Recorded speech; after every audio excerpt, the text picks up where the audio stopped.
Forward पास book का क्या नाम है?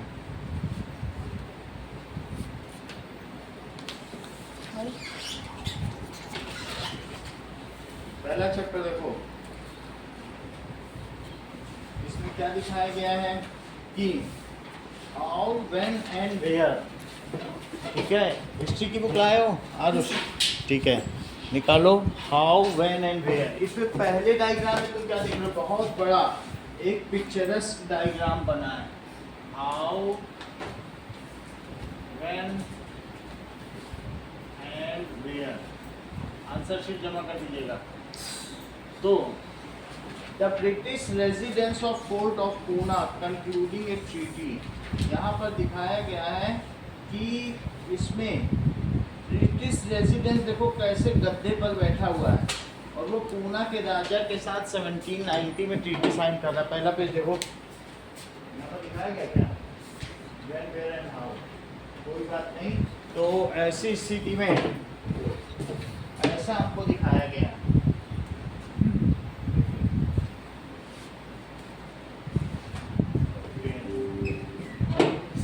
आप दोनों के पास एक ही बुक है? एक बुक है क्या आपके पास? इनके पास है।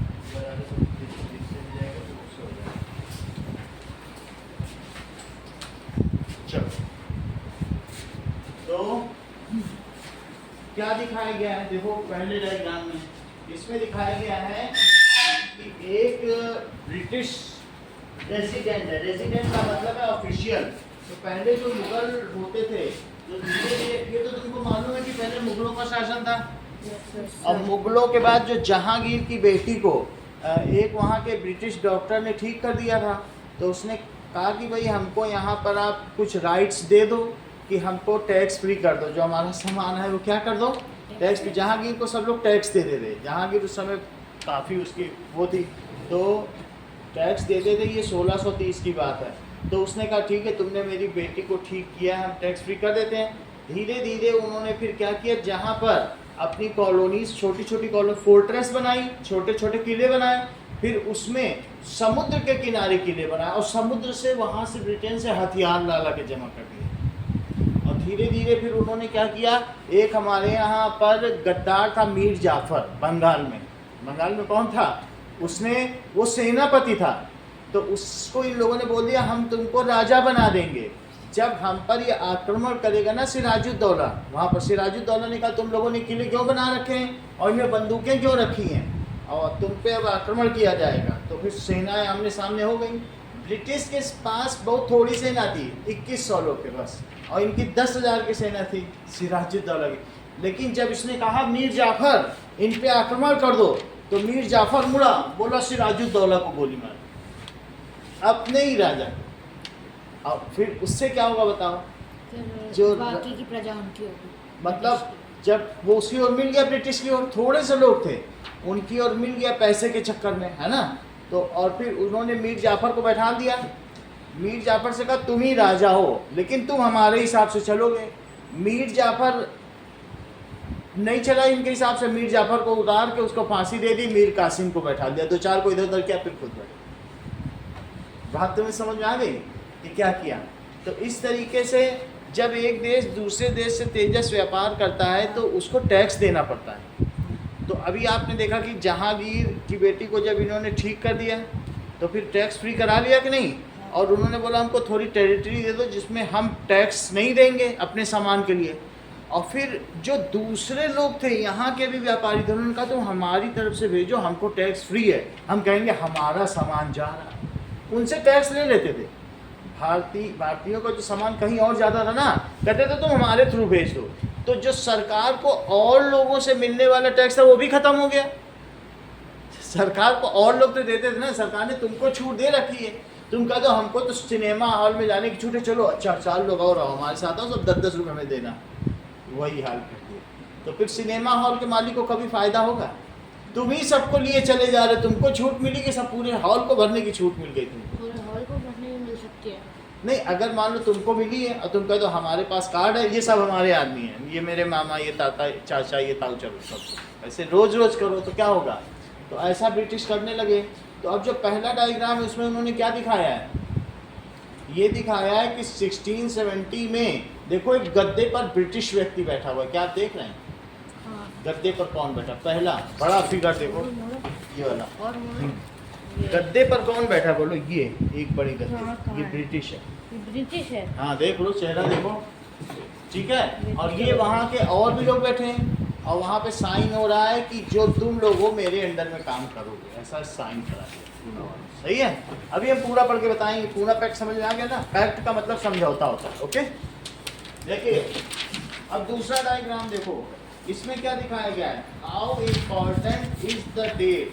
अगर हमको हिस्ट्री जाननी है तो हमें डेट जानना पड़ेगा कि देखो, अगर एक ने दूसरे पे हमला किया और फिर दूसरे ने पहले पे हमला किया, मैं दूसरी बात पहले बता दूँ, पहली बात दूसरे, तो सही होगा कि गलत? गलत। मान लो जैसे इन्होंने इनको मारा और फिर अब मैं कहूँ नहीं इन्होंने इनको मारा बाद में मारा, तो उल्टी बात हो जाएगी।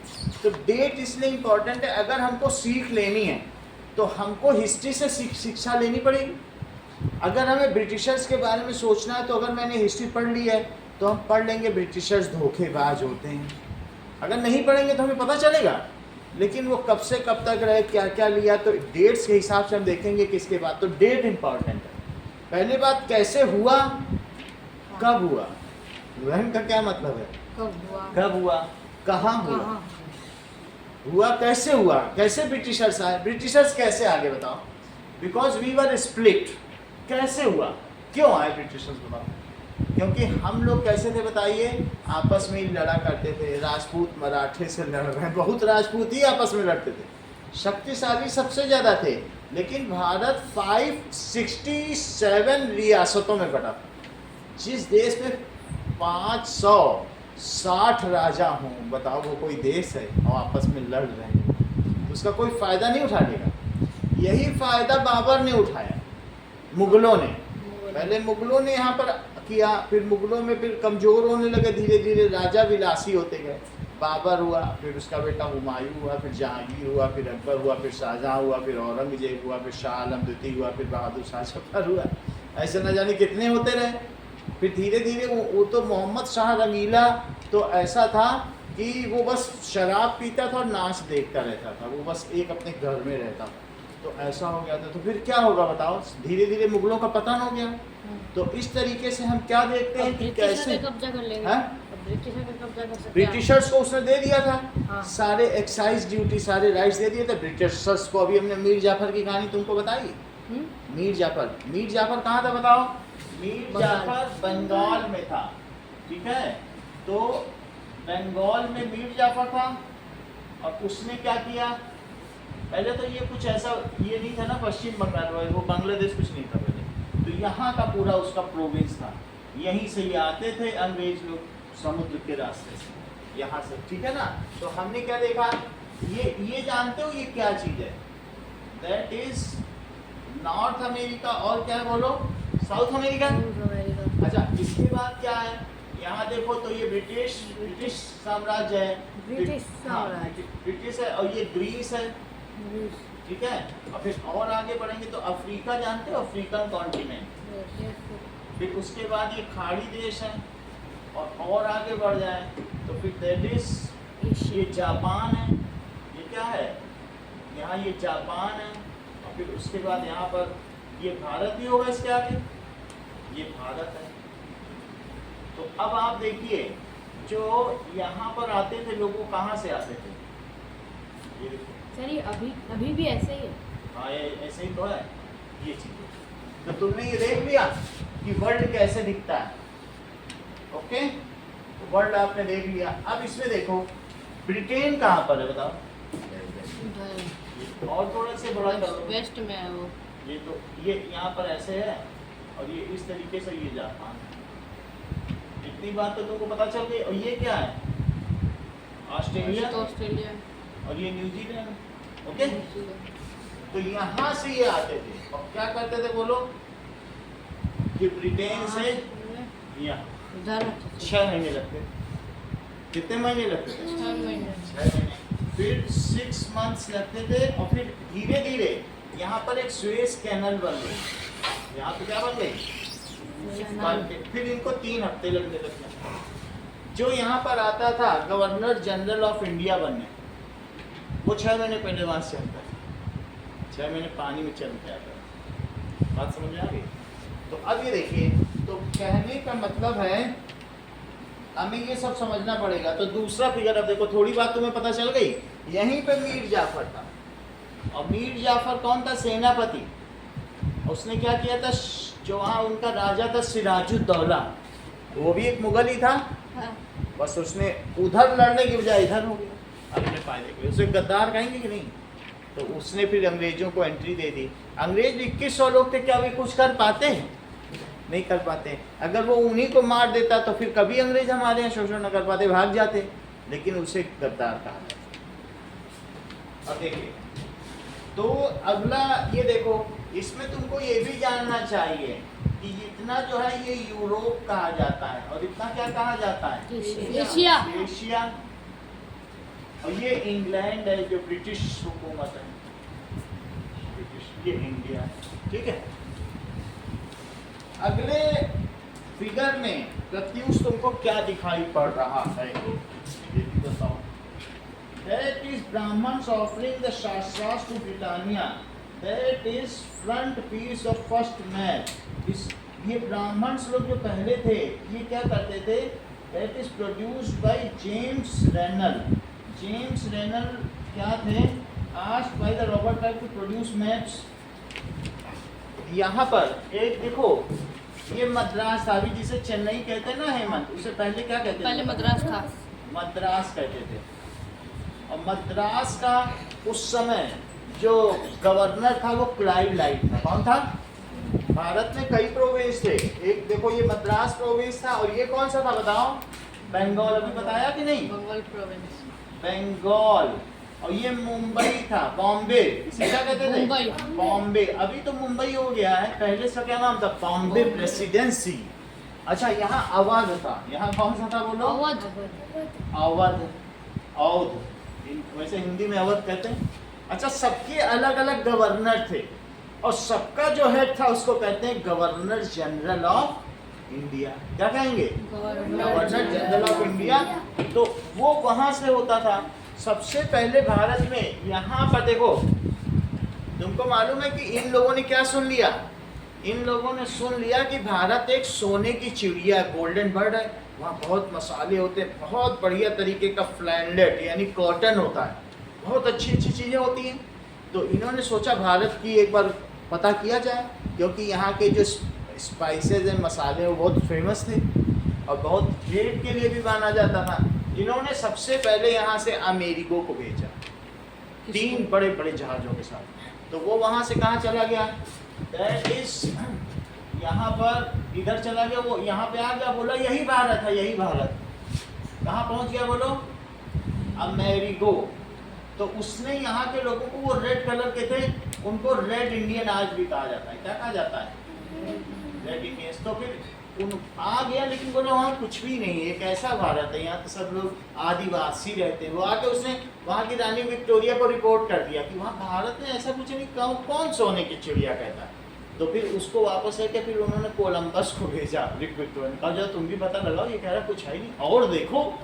तो वो वहाँ पहुँच गया कोलंबस। तो बोला अरे ये कोलंबस जब वहाँ पहुँचा ना, तो वो बोला ये तो भारत है ही नहीं, ये कोई और देश है। इस देश का नया नाम इसके नाम पे रखा गया, क्योंकि खोज तो इसने की थी। इस देश का नाम अमेरिका पड़ गया। भाई जो पहले जाएगा उसी को तो खोजी माना जाएगा ना। तो कोलंबस अभी भी माना जाता है कि कोलंबस ने अमेरिका की खोज की, लेकिन नाम उसका अमेरिका है, क्योंकि सबसे पहले कौन गया था? अमेरिगो। फिर तो ये पहुंच गया कोलंबस, लेकिन इसका नाम क्या पड़ गया? अमेरिका। भी that is American United states कहा जाता है, यूएसए। फिर ये आगे बोला वो तो कुछ और है, वो अमेरिका, भारत नहीं है। तो फिर विक्टोरिया ने पूछा भारत को खोजा तुमने? बोला हमने क्या खोजा, जहाँ वो पहुंचा था हम भी वहीं पहुंच गए। बैठो तुम भी बैठो। वास्को डी गामा को भेजा, तीसरा सेलर। फिर वो होते होते होते होते यहाँ पहुंच गया, यहाँ आ गया केप टाउन। कहाँ पहुंच गया बोलो? Cape Town. पहले उसने सोचा यही भारत है, लेकिन उससे लगा नहीं ये भारत नहीं सकते, यहाँ तो कुछ ऐसा है ही नहीं। ठीक है। फिर इसने अपनी यात्रा और शुरू की, बोला हम भी जाएंगे तो फिर हमको भी बैठा लेंगे महारानी, इनाम तो कुछ देंगे नहीं, हम ढूंढ के जाएंगे। तो कुछ ये 3 महीने यहाँ रुका, फिर उसको बिल्कुल तसल्ली हो गई, यहाँ भारत जैसा कुछ नहीं है। वो लोग खुद ही कहते थे हाँ एक सोने की चिड़िया है, उनको मालूम नहीं था। अच्छा उस समय तक चाइना से सिल्क आता था, और ये पहाड़ यहाँ जानते हो हिमालय है भारत, हाँ तो यहाँ से होते होते इधर आता था, यहाँ ईरान तक आता था। इसको सिल्क रूट कहते थे। क्या कहते थे? Silk route. चाइना उस समय पेपर बनाता था। चाइना ये नीचे की चीज, ये जो है ऊपर रशिया और नीचे क्या है? तो चाइना से जो चीजें आती थी, क्या क्या आता होगा? पेपर बना लेता था, और क्या? पेपर बना सिल्क। लेना पहले। कॉटन के नाम पे इंडिया। तो और क्या बनाता था? चाइना के, तुमने चाइना क्ले के बर्तन देखे? बड़ी बड़ी सुराही जो चीनी मिट्टी के बर्तन, चाइना क्ले नहीं होती? तो इस तरीके से होती है चाइना क्ले। इन सबको चाइना क्ले कहते हैं। ऐसे बर्तन तुमने देखे, बहुत आर्टिस्ट म्यूजियम में रखे रहते हैं। किसी में चित्रकारी नहीं बनी होती, वो सारे अलग। ये चाइना के बर्तन, सही है। जिनका अपने हम लोग चाय पीते हैं घर में, वो सब चाइना। ओके, तो वो बर्तन कहाँ से आया बताओ? सारी दुनिया चाइना से। तो वो मिट्टी ही है, लेकिन मिट्टी पे बोरॉन की पॉलिश करके वो ऐसा करता है, उसको बोरोसिल भी कहते हैं। तो अभी तो तुम्हें समझ में आ गया ना? चाइना पॉटरी ये पूरी दुनिया को देता था, और उसके बदले में बहुत सारा सोना देता था। वो चीज़ इंडिया में भी आती थी। ईरान में अभी भी चले जाओ तो वो सब पॉटरी खूब चलती। अच्छा, ये तुम्हें सब पता चल गया। अब इसकी कहानी सुनो। यहाँ कौन आ चुका था? तीसरा व्यक्ति कौन था बताओ? Vasco D gamma. D gamma. तो वास्को डी गामा सबसे पहले साउथ अफ्रीका पहुंचा। साउथ अफ्रीका के उस देश का क्या नाम था? अफ्रीका। लेकिन उसे लगा, उसे इंश्योर हो गया, नहीं ये कैसे भारत हो सकता है, यहाँ कुछ है ही नहीं, आदिवासी रह रहे। थोड़ा तो अच्छा था। फिर वो यहाँ से आया, यहाँ आया, और फिर यहाँ पहुँच गया। जहाँ पहुँचा उसको कहते हैं कालीकट। क्या कहते हैं? कालीकट। केरला का कालीकट। तो कालीकट वहां उतरते ही उसको देख के उसकी आंखें खुली की खुली रह गई। इतना व्यापार हो रहा है, सोने में लेन देन हो रहा है। वो जान गया कि कई बड़ी जगह आ गए केरला। और फिर वो पहली बार जब यहाँ से बोरे में भर भर के एक बोरा करके 56 टाइप्स के स्पाइसेस मसाले ले गया। और वहाँ तो सब में बर्गर में एक ही तरीके के मसाले पड़ते हैं। वो लोग जब वहाँ मसाले खाए तो हैरान हो गए। फिर तो ट्रेड व्यापार शुरू हो गया उनका। बोलो, बात समझ में आ गई? अच्छा, ट्रेड व्यापार तो शुरू हो गया। तुमको ये बात मालूम है कॉलोनाइजेशन क्या चीज़ होती है? कॉलोनी क्या होती है? उस समय क्या तुम्हें ये बात मालूम है कि जेम्स वाट एक साइंटिस्ट थे और उन्होंने स्टीम इंजन की खोज की? ये बात मालूम है? हाँ। तो जैसे स्टीम निकलती है उसमें प्रेशर होता है, तो स्टीम पीछे निकलेगी तो इंजन आगे जाएगा। ये बात तो तुम्हें जानते हो? हाँ। ये बात जेम्स वाट उस समय यहीं थे। कहाँ पे थे बोलो? इंग्लैंड में। कहाँ पे थे?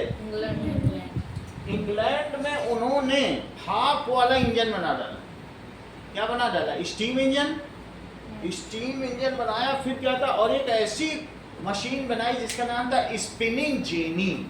वो एक साथ 1000 कॉटन थ्रेड बना सकती थी, सूत काट सकती थी। रुई से कॉटन बनता है, रुई से यान बनते हैं, फिर कपड़े बनते हैं। अच्छा सोचो जरा, 1000 अगर बनेंगे फिर तो क्या था? जब इतने सारे थ्रेड बनने लगे तो वहाँ कपड़े अब 2-2 मिनट में एक टी शर्ट निकलने लगे। वहाँ पर क्या बन गया? जो वहाँ मैनचेस्टर था, क्या था? इंग्लैंड में एक मैनचेस्टर शहर है, वहाँ फिर क्या था? फिर तो कोयला जलने लगा, चिमनी से धुआं उठने लगा। मैनचेस्टर की बात कर रहा हूँ, यहीं किसकी? मैनचेस्टर। यहीं पर एक बहुत बड़ा शहर है, और वहाँ पर ऐसे ये पूरी मिल कारखाने थे, ऐसे मिल कारखाने थे, और उनमें से क्या निकलने लगा? इतना ज्यादा कपड़ा बनने लगा कि वहां के लोग तो कहते थे हमारे यहाँ तो सूरज निकलता ही नहीं है, पूरा आसमान काला काला धुएं से दिन रात। ये कोई अच्छी बात तो है नहीं, लेकिन वो कहते थे हम इतना काम करते हैं। इसको इंडस्ट्रियलाइजेशन या औद्योगिकरण कहा गया। सही है। लेकिन सोचो अगर इतना कपड़ा बनेगा, उनको एक कपड़े के बनाने में 2 रुपए की कॉस्ट पड़ती थी, क्योंकि सब काम तो मशीन कर रही है। लेकिन उनको कच्चा माल चाहिए था। क्या क्या चाहिए था? कोयला, कॉटन। क्या तुम बता सकते हो उस समय सबसे अच्छा कॉटन किसके पास था? चाइना। भारत के पास। उसके पास तो सिल्क था। देख मिलता। और इंडिया के पास क्या क्या चीजें थी? Spices and cotton. सबसे अच्छा कॉटन किसके पास था? हमारे पास था। कॉटन वैसे अभी सबसे अच्छा कॉटन बांग्लादेश के पास है, लेकिन वो अलग हो गया, उस समय तो वो भी भारत का ही हिस्सा था। हाँ तो वहीं पे जूट और कॉटन सबसे अच्छा बनता है। वहीं पर आप देखोगे बांस का भी सबसे अधिक उत्पादन है, बांस का, जूट का, है ना। जूट के कपड़े नहीं होते, कभी बंगाल चले जाए तो जूट का ही सब सामान यूज़ करते हैं। अच्छा, कॉटन, जूट की बोरियां भी तुमने देखी होंगी, बोरियां गेहूं की। तो कॉटन और स्पाइसेस। अब बोलो यहाँ पे क्या हुआ, मैनचेस्टर में कपड़े बनने लगे, इनको क्या चाहिए बताओ, कच्चा माल। कच्चा माल कहाँ मिलेगा, कॉटन कहाँ मिलेगा, इंडिया में। उन्होंने बोला इंडिया को कब्जे में करो चालाकी से, और वहां से 2 रुपए का कॉटन उठाएंगे और उन्हीं को 200 रुपए की शर्ट बेचेंगे, 198 फ्री का प्रॉफिट। कितना चालाक है बोलो।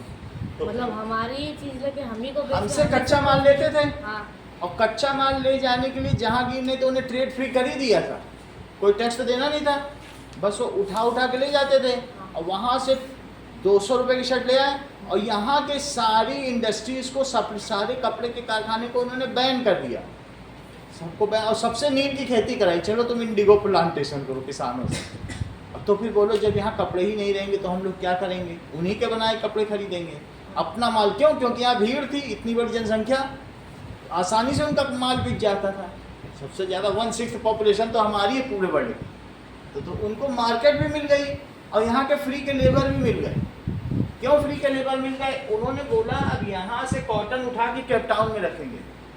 केप टाउन के लोग जो अफ्रीकन लोग हैं ना, नीग्रो होते हैं, काले भुजंग, वो कहते हैं हम तो जंगलों में घूमेंगे, हम तुम्हारा काम क्यों करें, हम गुलाम नहीं बनेंगे। इंडियंस को पकड़ के ले जाते थे, यहाँ गुलामी कराई, स्लेव्स जानते हो, स्लेव ट्रेड, यहाँ भी ले गए, कुछ को यहाँ ले गए, कुछ को यहाँ से ले गए, ऑस्ट्रेलिया के लोग भी नहीं करते थे, यहाँ भी ले गए। अभी तुम दुनिया के किसी भी देश में चले जाओ, हर जगह 20% इंडियन, ये वही गुलाम है जो वहाँ बस। बोलो बात समझ में आई। हर देश में इंडियंस क्यों हैं, क्योंकि उन्हें किसने बसाया था, तो अब तुम्हें कुछ बात समझ में आ गई कि कोलोनाइजेशन क्या है। कोलोनाइजेशन का मतलब क्या होता है, उपनिवेशवाद। उपनिवेश का मतलब एक होता है निवेश करना, किसी जगह पैसा लगाना। उपनिवेश का क्या मतलब है, पैसा लगाना लेकिन उससे ज़्यादा कमाना। तो उन्होंने अपनी कॉलोनी बना ली, रहना नहीं चाहते थे। तुमको क्या लगता है वो यहाँ पर राज्य करना चाहते थे क्या? उन्होंने पे कभी मीर जाफर को बैठाला, कभी मीर कासिम को बैठाया, कभी अवध के नवाब को बैठा दिया, बोला तुम लोग राज करो, पैसा देते रहो। अपना उनका काम ये नहीं था। इतनी बात तो तुम्हें समझ आ गई। अच्छा, ईस्ट वहाँ पर इंग्लैंड में 10 कंपनियाँ थी। किसकी कंपनियाँ थी? 10 कपड़े बनाने। कपड़े बनाने। कितनी कंपनियाँ थी? एक कंपनी का नाम था ईस्ट इंडिया कंपनी। वो रानी विक्टोरिया के दरबार में गई और बक्सा खोल दिया, बोला ये सब सोना आपके लिए देगा, बक्सा ही खोल दिया। सिर्फ आपको एक काम करना है, मुझे पूरी अथॉरिटी दे दो कि हम ही इंडिया से माल उठाएंगे। तो विक्टोरिया ने बोला दिया। अब 9 कंपनी को बैन कर दिया। बोलो अगर एक कंपनी को फायदा हो जाए तो वो बढ़ नहीं जाएगी। तो भारत में कोलोनाइजेशन की शुरुआत किस कंपनी ने की बताओ? यहाँ 10 कंपनी थी, ईस्ट इंडिया कंपनी। 10 कंपनी थी। तो इसको बोला, किसको दिया? East India company. उसने अपना नाम भी ऐसे रखा, बोला मैं इंडिया के ईस्ट में यहाँ से जाऊंगी, चूंकि ये ईस्ट है, और जो वहाँ पर गई उसको वेस्ट कंपनी का नाम दिया गया। वो वेस्ट में जा रही है, वेस्ट होता है, और ये ईस्ट है। चूँकि इंडिया के ईस्टर्न पार्ट से आई थी इसलिए उसने अपना नाम, वैसे वो चॉकलेट बनाने वाली कंपनी आज भी इंग्लैंड में छोटी मोटी है, वो उतनी नाम नहीं रह गई। ईस्ट इंडिया कंपनी के नाम से चॉकलेट और कॉफ़ी पाउडर बनाती है। लेकिन उस समय की क्या बात थी, वो यहाँ से माल उठाती थी। सही है।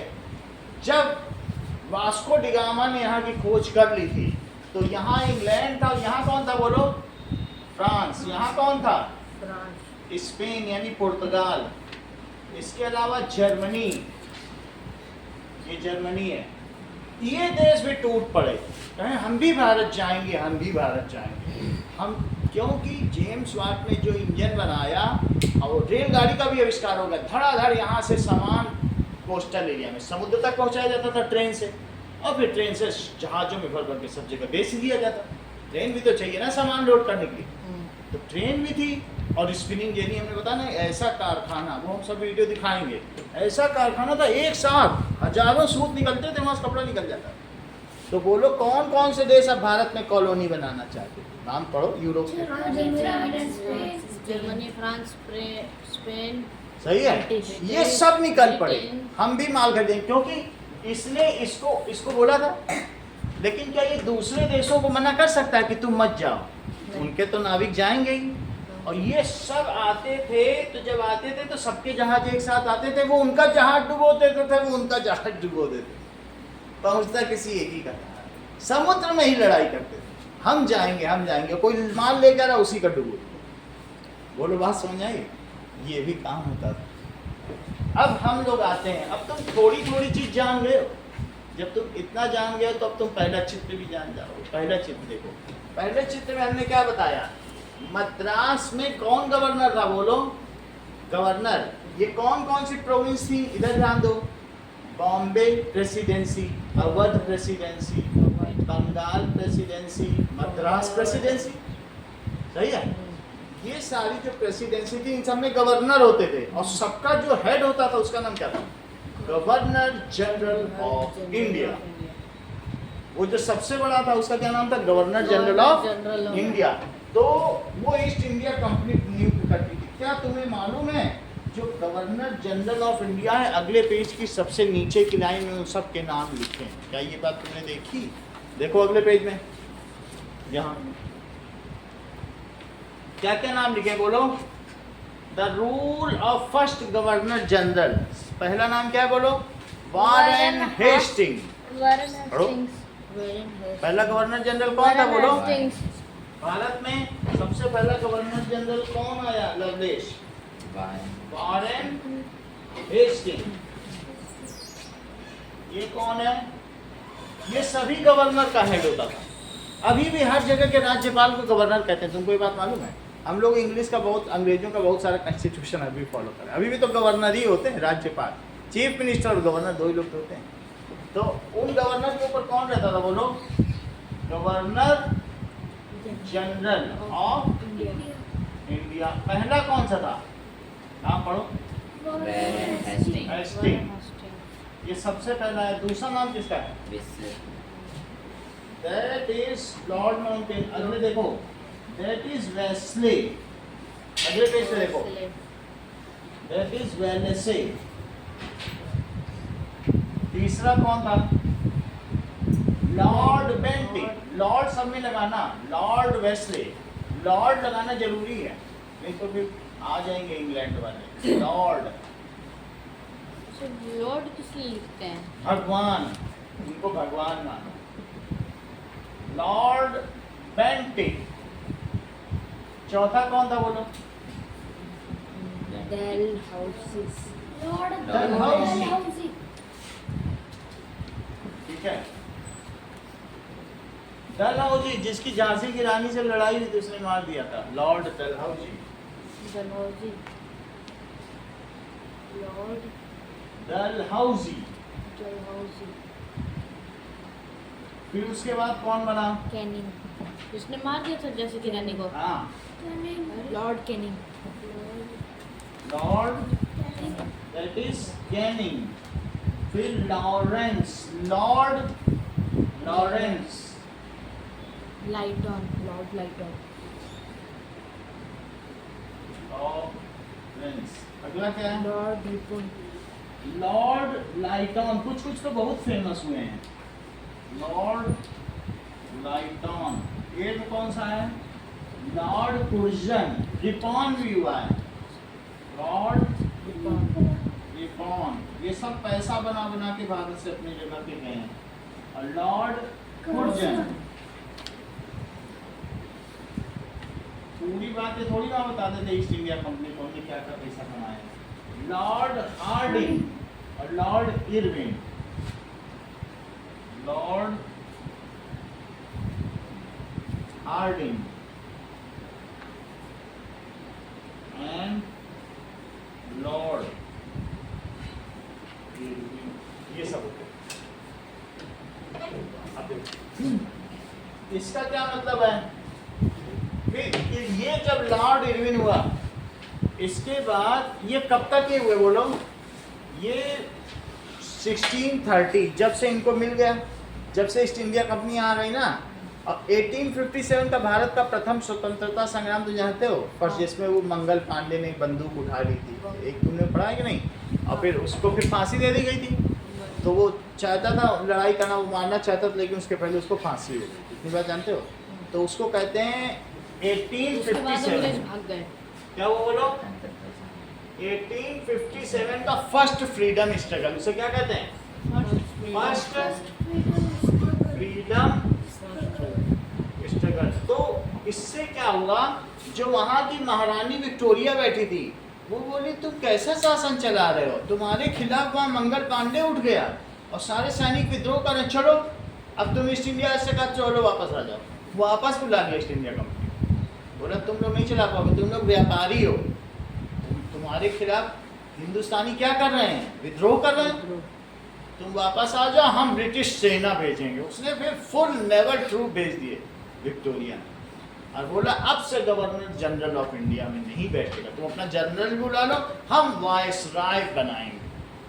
तो बोलो 57 के बाद इंडिया में कौन होने लगे, वायसराय। वो किसके दूत होते थे, विक्टोरिया। वो भारत में किसके बिहाफ पर शासन करते थे, विक्टोरिया। तब जो सिक्के चलने लगे वो उन्हीं विक्टोरिया के चलने। 57 के बाद तुमने चांदी के सिक्के देखे हैं जिसमें महारानी विक्टोरिया बनी होती, तो उसके बाद जो सिक्के आए, तो उसने ईस्ट इंडिया कंपनी को क्यों हटा दिया। क्या ईस्ट इंडिया कंपनी भारत के फ्रीडम स्ट्रगल को संभाल पाई थी, नहीं संभाल पाई थी। तो उसके बाद फिर उसने वहाँ से किसको बुला लिया, ईस्ट इंडिया कंपनी को बुला लिया कि जाओ तुम्हारा काम खत्म, तुमने जितना पैसा दिया था हमको, बक्से भर सोना दिया तो उतना कमा लिया था, अब आ जाओ। वापस आ गए। और अब उसके बाद कौन है, वायसराय। तो अगली उसी लाइन में पढ़ो, वायसराय वर्ड लिखा है, उसी के ठीक आगे पढ़ो। तो वायसराय कौन हुए बोलो, वायसरॉय। इसमें कुछ नाम लिखे कि नहीं लिखे, चलो। वैसे लॉर्ड माउंट बेटेन है एक, उनमें नाम है, तो वायसरॉय लॉर्ड माउंट बेटेन, वो हम बता देंगे आपको। समझ में आ गई कुछ बातें कि क्या भारत में हुआ। ईस्ट इंडिया कंपनी के बारे में तो तुमको समझ में आ गया। अब आगे पहला चित्र देखो, वो क्या बताता है। पहले चित्र में डलहौजी, मद्रास का गवर्नर कौन था बोलो, मद्रास का गवर्नर था डलहौजी। अभी यहाँ नाम पढ़ो, नहीं लिखा है, देखो ये गवर्नर था और इसने इतने अच्छे काम किए, झांसी की रानी को मार डाला। उसने वहाँ बोला विक्टोरिया सामने तो झांसी की रानी और नवाब ववाब को मार दिया। अरे तुम इतना चकर, अब तुम मद्रास के गवर्नर नहीं रहोगे, तुम पूरे इंडिया के गवर्नर जनरल बन गए। और उसको गवर्नर जनरल था, कहाँ एक राज्य का था डलहौजी। उसने झांसी की रानी को मारा, अवध के नवाब को मारा, और राज्य हड़प करने की नीति बनाई थी कि जिसका बेटा नहीं होगा उसका राज्य किसके अंडर में चला जाएगा, ब्रिटिशर्स के। इस नीति से उसने बहुत सारे लोगों को हड़प लिया राज्य। ये बात जब विक्टोरिया को पता चली, उसने कहा डलहौजी तो बड़ा अच्छा काम कर रहा है, तो उसने गवर्नर से उठा के उसको क्या बना दिया बोलो, पूरे भारत का गवर्नर जनरल। सोच लिया ना आपने। लेकिन अभी उससे पहले की बात है, अभी उसने हड़प करने की नीति नहीं बनाई थी, अभी वो यहाँ था, एक गवर्नर था। देखो तुम्हारे चित्र में गवर्नर लिखा है, लिखा है कि नहीं, तो क्या लिखा है बताइए।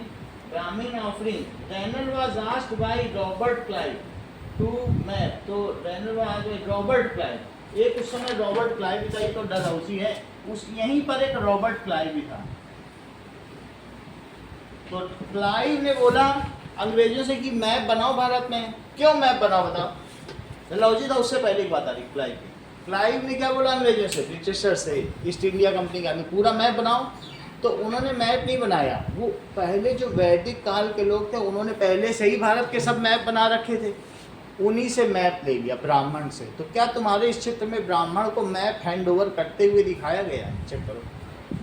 क्या दिखाया जा रहा है कि ब्राह्मण ने ये बहुत टीडियस काम था, मैप बनाना आसान काम थोड़ी होता है, इसे बहुत सर्वे चाहिए। लेकिन इंडियंस के जो मैप थे, ब्राह्मण्स के जो मैप थे, वो बड़े प्रिसाइज थे। उसी के हिसाब से इन्होंने रेखी की कि किसके किसके नाम से कितनी ज़मीन है, उस पर उतना टैक्स लगा दिया। पहले मैप लिया, अच्छा तुम्हारे नाम इतनी जमीन, तुम इतना दोगे टैक्स, कहाँ अपनी टैक्स की छूट मांगी, फिर सब पे टैक्स लगाया। ठीक, अगला चित्र देखो। अगले चित्र में आप क्या देखा बताओ? दैट इज 1922 में आ जाओ। पहला चित्र तुमको किसे बताया, क्या बोलो? 1790 में तुमने क्या देखा बोलो? 1790 में एक चीज देखी, पूना पैक। 1782 में क्या देखा? ये मैप दे लिया।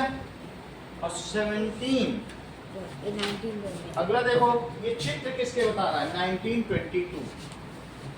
अब इन्होंने क्या किया, भारत के लोगों को चाय पीने की आदत ही नहीं थी। भारत के लोग ये सब जूस वूस पीते थे, चाय उनको क्या करना थे। चाय जो यहाँ आई है वो चीन से आई है। क्या हुआ? चाइना से आई है। और उनको कुछ ऐसी जगह मिल गई कि जहाँ पर चाइना से जो सामान आता था तो वो इन्होंने सस्ते रेट पे ले लिया। अब ये भारत को कुछ देना चाहते थे, क्या करना चाहते थे? देना चाहते थे शुरू में। भारत को ये ब्रिटेन वाले क्या देते बताओ? उनके यूरोप में कुछ था देने के लिए, तो उन्होंने कहा कि भाई हमको कुछ दो तब हम तुमको मसाले देंगे। ब्रिटेन में क्या है बताओ, क्या दे देंगे? कुछ दे पाएंगे? अब सोना देंगे तो थोड़ा सा सोना है वो भी खत्म हो जाएगा, कोई बहुत अमीर थोड़ी था। यूरोप जब उस समय की मैं तुम्हें बात बता रहा हूँ, जेम्स वाट ने 2000 आविष्कार किए हैं। सबसे ज़्यादा आविष्कार किसने किए हैं? जेम्स वाट ने। स्टीम इंजन तो एक बहुत बड़ा आविष्कार है। तो उस समय तक भी ब्रिटेन में कुछ नहीं था। बताओ, अगर वो थोड़ा मसाले का तो तुम्हें टेस्ट अच्छा लग गया, लेकिन खरीदोगे कैसे? तुम्हारे पास तो उतना सोना भी नहीं है। अब भारतीयों को कैसे मनाया जाए? इन्होंने कहा इनको कोई नशा लगाओ।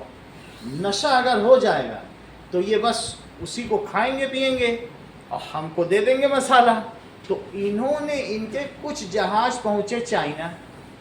चाइना में चाय इनको मिल गई सस्ती, वो कम पैसे में, कम डॉलर में ही चाय दे देते थे। समझ में आई बात कि नहीं?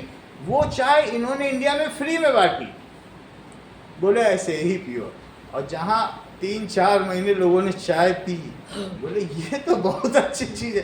बोले ये हम दे सकते हैं, लेकिन इसके बदले मसाले दोगे तो दे दे। तो वहाँ से चाय लाते थे, वरना इंडिया से लेना मुश्किल था मसाले। वो देते ही नहीं बिना सोने के, और सोना था नहीं इनके पास। तो इसलिए अगला चित्र उसी की यादगार दिलाता। इन्होंने चाय का ऐसा प्रचार किया इंडिया में ना, जैसे तुम्हें मालूम है पहले मैगी नहीं थी, तो मैगी यहाँ स्कूलों में फ्री में बांटी गई। और जब एक बार जुबान पे लोगों को मैगी का टेस्ट लग गया तो लोग हर दुकान पूछते थे मैगी है क्या, तो दुकान वाले मैगी रखने लगे। तो सबसे बड़ी ट्रिक क्या है किसी चीज़ को चलाने की?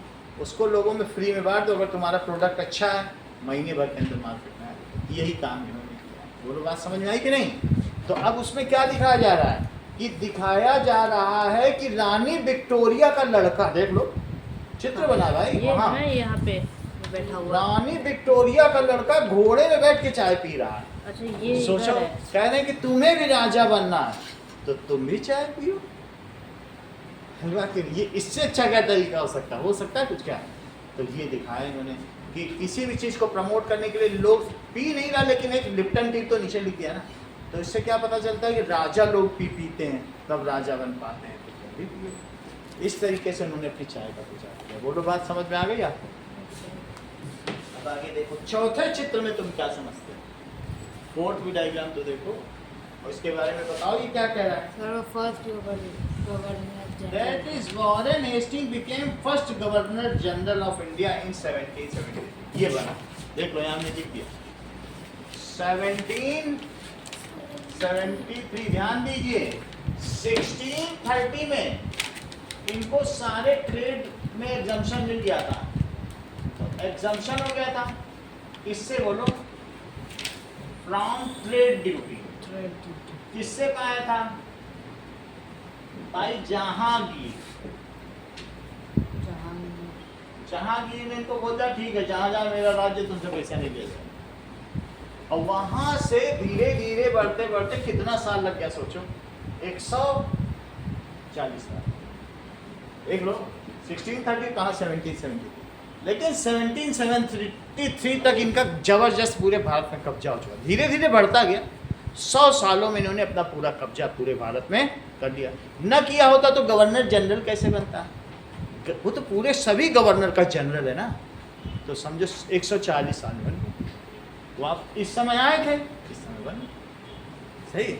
और फिर 1773 से 1947 यानी कितने साल? 200 साल किया। उधर के भी 30-40 ले लो, 30-40 साल तो फुल हो ही गए होंगे। तो 200 साल इनका राज्य। सही है। अब देखो पहला गवर्नर जनरल ऑफ इंडिया कौन था और वो कब बना? Lord Warren Hastings when he was 1770 crowned as। 1770 सो ये देखने की जरूरत है, ये आपका एक क्वेश्चन है पूरा। इन 1773 लॉर्ड, उसका चित्र भी बना, ये इतना ही महत्वपूर्ण चीज है। Warren Hastings became first governor general of India।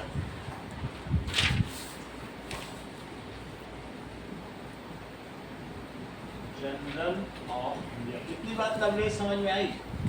History वही है, क्वेश्चन थोड़ी इधर उधर हो सकते हैं, लेकिन बेसिक चीज समझ में आ जाएगी तो तुम तो सब समझ जाओ। ठीक है।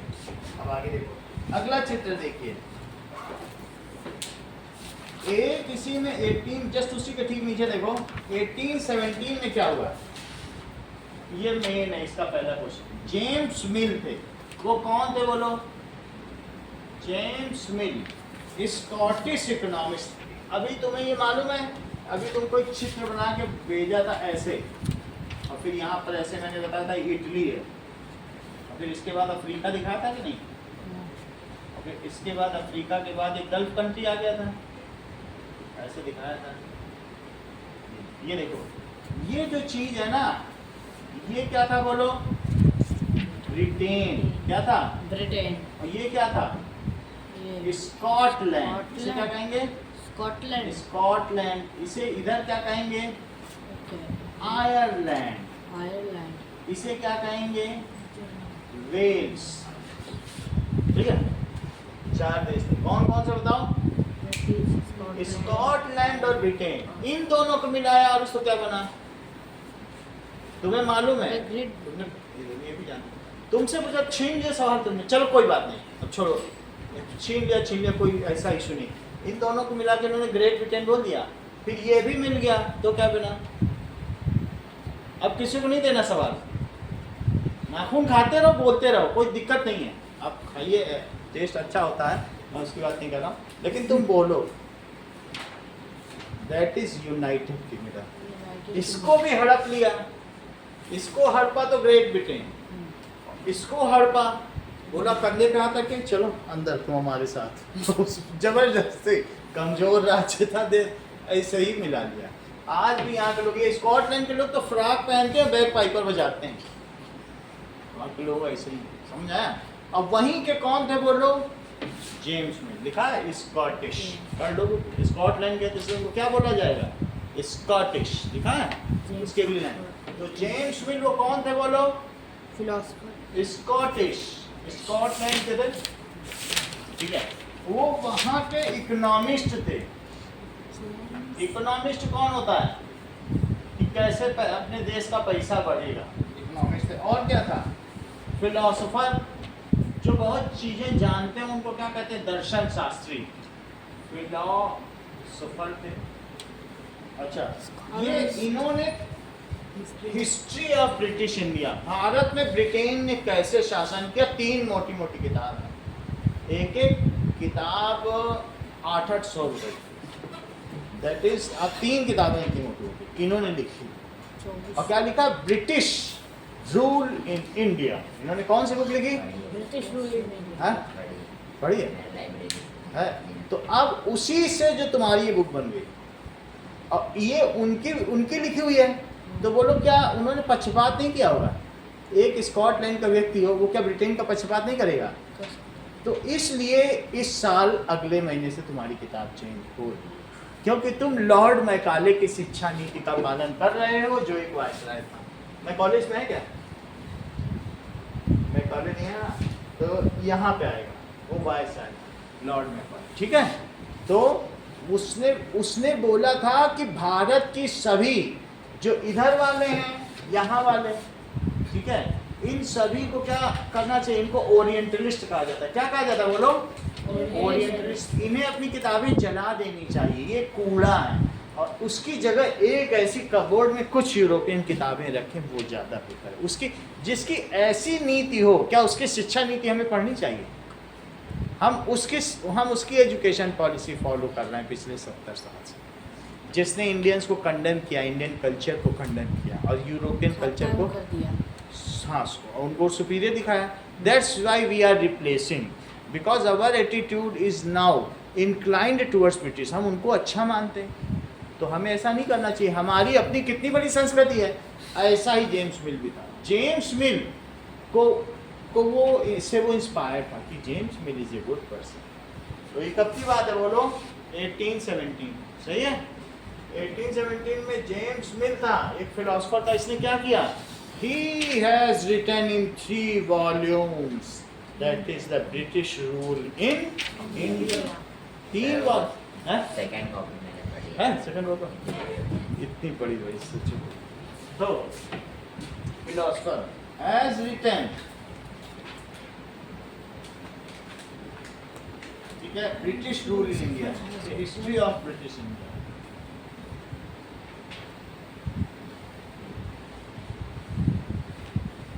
अब जरा देखो इनका क्या कहना था। उसने जो इंडिया है उसे 3 हिस्सों में बांटा। सबसे पहले उसने बताया यहाँ हिंदू आए, फिर कौन आया बताओ? मुस्लिम। तो उसने हिंदू ईरा, हिंदुओं पर किसने शासन किया? मुस्लिम, तो मुस्लिम ईरा। और फिर उसके बाद उसने क्या बताया? ब्रिटिश ईरा। उसका तुम्हें लॉर्ड ये जेम्स मिल का ये हिस्ट्री का लिखने का ये तरीका समझ सही लगता है कि गलत लगता है? बोलो।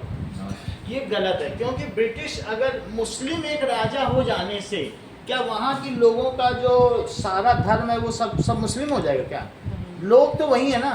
तो तुम एक राजा के धर्म के आधार पर कैसे कह सकते हो कि ये मुस्लिम युग आ गया? राजा मान लीजिए मुस्लिम हो गया, उसके सैनिक मुस्लिम हो गए, लेकिन जिस देश पर वो काम कर रहे हैं, शासन कर रहे हैं, क्या वो अभी मुस्लिम है? क्या वो मुस्लिम मेजॉरिटी कभी रहा? नहीं रहा। So how you have decided? और जब तुम इसे ब्रिटिश ईरा कह रहे हो तो ब्रिटिशर्स तो कुछ ही थे, मुट्ठी भर थे। एक ऐसा टाइम था सिर्फ जहाँ जब मैक्सिमम थे तब भी 10,000 थे। तो 10,000 और कहाँ 36 करोड़। तो क्या तुम उसे ब्रिटिश ईरा कहना चाहोगे? नहीं कहना चाहोगे। तो as per the ruler you can not say और determine the era of Indian history, ठीक है। इसलिए कुछ इतिहासकार, द सम हिस्टोरियंस, इसको क्या करते हैं? Defy it and remark as illegal. इसको सही क्लासिफिकेशन नहीं मानते इंडियन हिस्ट्री का। चलिए, तो he has divided history into 3 periods. तो जेम्स मिल ने क्या किया बोलो? Divided history into 3 periods। कौन कौन से? Hindu era, Muslim era and British era. It is widely accepted. बहुत लोगों ने पसंद किया ना, एक्सेप्ट होता तो हम लोग पढ़ते क्यों? तुम लोगों ने 7th में पूरा मुगल काल पढ़ा, दिल्ली सल्तनत पढ़ा, मुगलों के नाम से ही तो पढ़ा है। तो वहाँ किसी दूसरे राजा का नाम दिया गया है? और ये सब जो भी किया गया है ये लॉर्ड मैकाले के द्वारा ही किया। वहाँ से उसने अप्रूव करा है ब्रिटिश में। क्या यहाँ के लोगों को ये पढ़ा दें? तो वहाँ बोला यस यही पढ़ाओ, ये इससे आया है, वो हम पढ़ रहे हैं। वो अभी भी पढ़ ही रहे हैं। वही पढ़ रहे हैं भाई, अभी तक। इस साल बदली जाएगी किताब। तो उसको कहते हैं लॉर्ड मैकाले की शिक्षा नीति, lord Macaulay's education policy. Sachar committee की रिपोर्ट आई थी जो 80 में आई थी, 1980 में, कि हटा दो, लेकिन किसी सरकार ने नहीं हटाया। अब ये सरकार आई है, ठीक है, जिससे कि मेंटेलिटी लोगों की चेंज हो। तो अब बताइए, इट इज वाइडली एक्सेप्टेड, इसे बहुत ज्यादा लोगों ने पसंद किया है। मुस्लिम ने भी पसंद कर लिया। उन्होंने कहा देखो हम थोड़े से थे और देखो हमारे नाम पे मुस्लिम ईरा डाला, कितना अच्छा। लेकिन क्या ये ठीक है किसी भी देश में? तो अब ऐसा है, Mill thought that all Asian society is of lower level of civilization. Mill ने क्या समझाया? देखो आगे लाइन, इन्होंने कहा कि इनको पढ़ाने की जरूरत है। हम वी यूरोपियन केम हियर, बताओ क्या वो उनको सिविलाइज करने आए थे कि अपना काम निकालने आए थे? वो कॉलोनी बनाने आए थे, ऐसे कच्चा माल लेने आए थे और हम ही पे अपना माल थोपने आए थे तैयार। और बहाना क्या बना रहे हैं कि द इंडियन, ये पूरा जो इधर का है इसे ओरिएंटल कहते हैं। ये देख लो, ये जो यहाँ पे यूराल माउंटेन है ना, ये कौन सा माउंटेन है? यूराल माउंटेन चांद से भी दिखता है। तो ये इधर रशिया हो गया, इधर यूरोप हो गया। यूराल माउंटेन समझ आ गया, यहाँ पे पोलैंड और दूसरी चीजें। जेम्स मिल ने कहा ये जो ओरिएंटलिस्ट है ये बहुत पिछड़े हुए हैं, ये वेस्टर्न कंट्री है, और जो इधर है वो कौन है बोलो? Eastern country. यहीं पे तो इंडिया भी है, अफ्रीका भी इधर। हाँ। तो उन्होंने कहा कि Indians are having very low society, they are full of orthodox. वो रूढ़िवादियों से भी घिरे हुए हैं। वो अभी भी कहते हैं कि शनिवार को दाढ़ी नहीं बनानी चाहिए, तो इस दिन इनको पानी देना चाहिए। तो उनको बोलिए कैसे, किस तरीके का कल्चर, समझ में आई बात कि नहीं? And we came here to literate them, हम यहाँ इनको क्या करने आए हैं? Educate them. तो वहाँ ऐसी किताबें पढ़ाई गई, तुम ब्रिटिश जैसी हैट लगाओ, तुम ऐसे करो, इंग्लिश बोलो तो तुम सिविलाइज माने जाओगे। लोग उनकी कॉपी भी करने लगे, और इसकी वजह से वो अपना नेशनलिज्म ही भूल गए। तुम किसी की कॉपी करोगे अच्छा करने के लिए, एक होता है कि अपने पे प्राइड रखो, और तुमको दिखा जाए तुम कुछ नहीं हो, ऐसे बनो। तो तुम वैसे बनने के चक्कर में अपना ओरिजिनल खो बैठोगे। अब जैसे तुम हो वैसे रहना, ओरिजिनलिटी की किसी की तरह बनना। किसी की तरह बनने तो से किसी की वो तरह तुम बनोगे, वो हंसता है, अरे तुम क्या पहन के आए, ऐसे थोड़ी पहनी जाती है टोपी, वैसे पहन जाओ, कैसे लग रहे हो तुम। तो वो रोज हंसी भी उड़ाते थे, हम उनकी कॉपी करते थे और वो हमारी हंसी उड़ाते थे। बोलो बात समझ में आ गई कि नहीं? इस तरीके से। सो जेम्स मिल ने क्या कहा? Mill thought that all Asian society, सिर्फ इंडिया नहीं, एशिया में तो बहुत कुछ आता है, मतलब पूरा एशिया है। रशिया भी आता है, रशिया भी आएगा, रशिया का कुछ पार्ट यूरोप में भी आता है।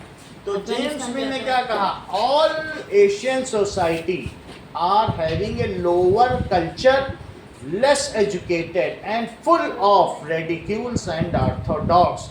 ये रूढ़िवादियों से भरा हुआ है, इनकी कोई संस्कृति नहीं है। They are having a literature of low quality. ये भी बोला हमारा लिटरेचर कैसा है? Though it was 5,000 years old and most of them was destroyed by Alauddin Khilji. क्या तुमको ये मालूम है कि बिहार में जो हमारी नालंदा यूनिवर्सिटी थी, तो उसमें भी क्या है कि बहुत सारे बुद्धिस्ट मॉन्क पढ़ने आते थे कई कई देशों के, और वहाँ रखा हुआ लिटरेचर जब अलाउद्दीन खिलजी ने जलाया तो 6 महीने तक जलता रहा। इतना सारा लिटरेचर, इतना था, इतना लिटरेचर था, कोई उसे बचाने ना पाए, इसलिए उसने अपने सैनिक लगा रखे। मतलब 10,000 तो 1 लाख होंगे। लेकिन उस समय लोगों को लिटरेचर याद थे, श्रुतियाँ, तो उन्होंने जलने के बाद फिर से लिखना शुरू कर दिया, बहुत सारा लिख लिया, बहुत सारा हो भी गया, इतना तो याद नहीं रह सकता। तो बात तुम्हें समझ में आ गई? तो वो मानता था कि यहाँ के लोग लो ग्रेडेड, ठीक है कि नहीं? ये बात सही है कि रॉन्ग प्रैक्टिस जगह जगह थी, however that can be eradicated. It does not mean that we are having low culture, but James Mill was thinking about us like this only. ठीक है, इतना ही देखिए।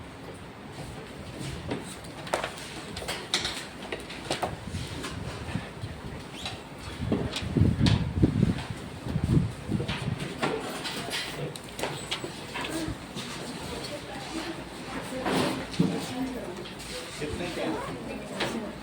100। कल किसी ने एक्सचेंज कराया थे एट में हमसे, तो 50 रुपये देने ना।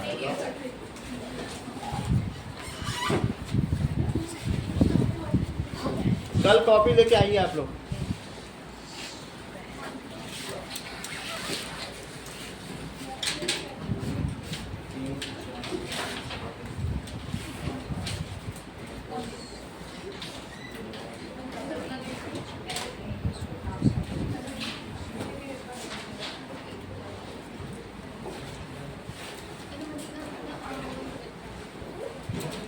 ठीक है, घर में थोड़ा पढ़ाई करना है। एक बार अच्छे से नंबर लो।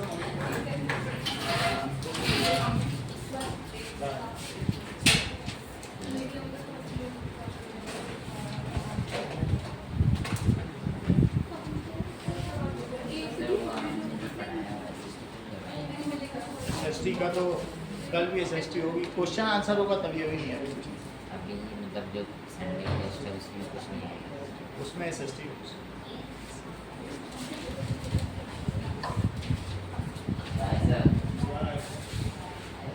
चलो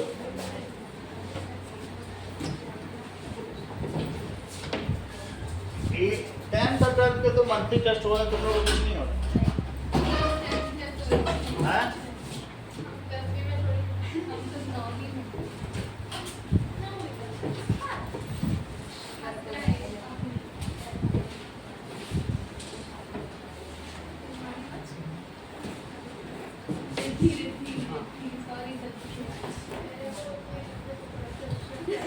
चलिए